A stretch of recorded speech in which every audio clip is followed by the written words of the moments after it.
I was 22 when I became Muslim. I was a bit younger than that when I accepted Islam.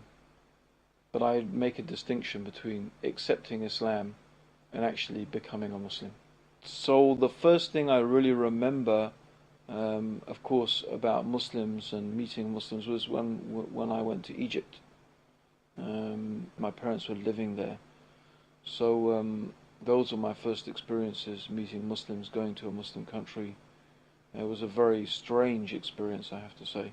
I mean, the thing that sticks in my mind is that how generally happy people were, even though they didn't really have any reason to be happy. I mean, according to Western standards. According to Western standards, the reason to be happy is when you've got a nice car, you've got a nice house, you've got a nice, got a nice girl, right?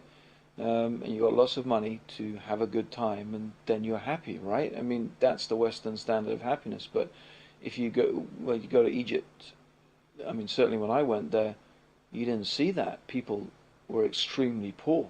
And poverty was the immediate thing you notice was poverty. Yet, in spite of poverty, people seem to be extremely happy. That is a very strange thing to encounter, because it immediately goes against everything that you've been led to expect is the source of happiness. Spiritually, I had been on a sort of search, a spiritual search, since I was, 14 or 15, and questioning the religion that I'd come from, Catholicism, and I'd looked through lots of different religions, and had actually, probably at that stage, if you're talking about 6 months before, come up against what I could call a brick wall. I had really reached a stage where I'd begun to think there were no answers, there was no spiritual dimension to the human being, and that maybe happiness really was just about having money, and maybe I just didn't have enough money.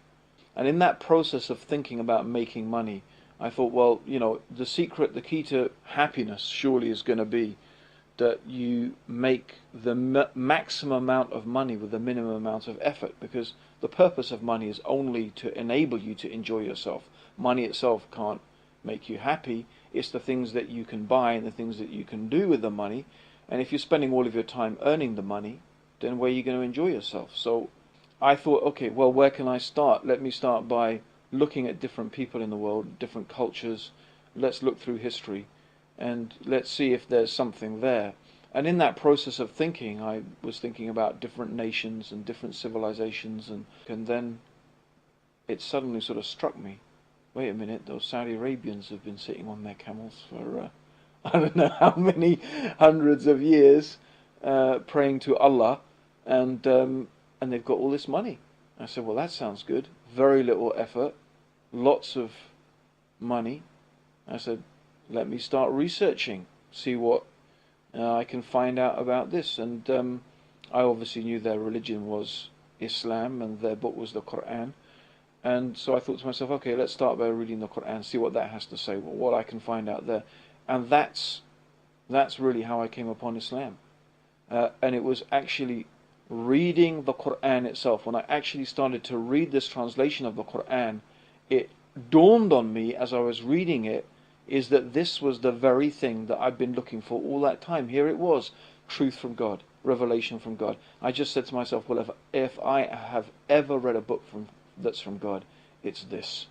But that's how I discovered Islam. But the problem is that when I actually was faced with a challenge, and the real challenge was my girlfriend. That was the real challenge. When my girlfriend found out I had become Muslim, she totally freaked out.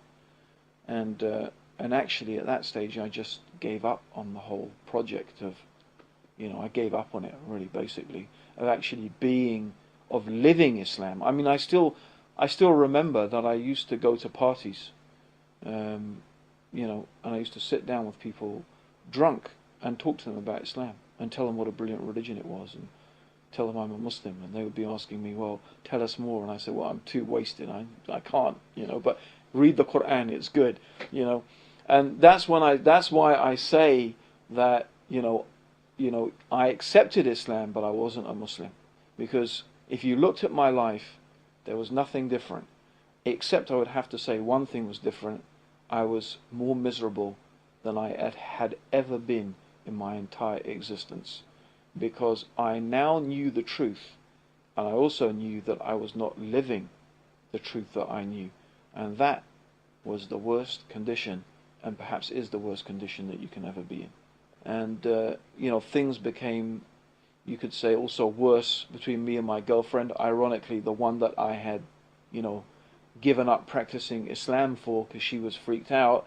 Things became worse between me and her, and I think it was a combination of all of those things just led to a type of situation where literally I just couldn't take it anymore. And I decided to go and stay with my parents in Portugal. My parents live in Portugal, and it was there really that I just began to realize things came into focus. I began to realize, okay, my life is a mess. I know why it's a mess, because I found the truth. I know what the truth is, and I'm not following it.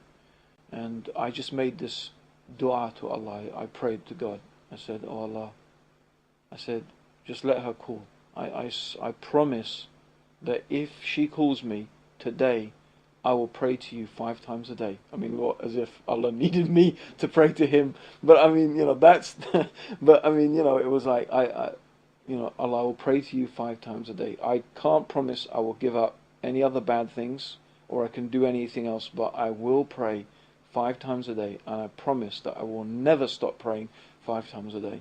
And after I made this dua, that same afternoon, just a couple of hours later, she phoned. And I was actually working in the garden at the time and building a wall. I still pass that wall and look at it and think, that's the wall that I was building when that thing happened to me.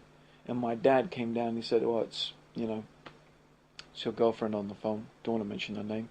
And I put down the spade, and I don't even remember what she said, because I wasn't thinking about her anymore. I was thinking about, I have to go and pray now.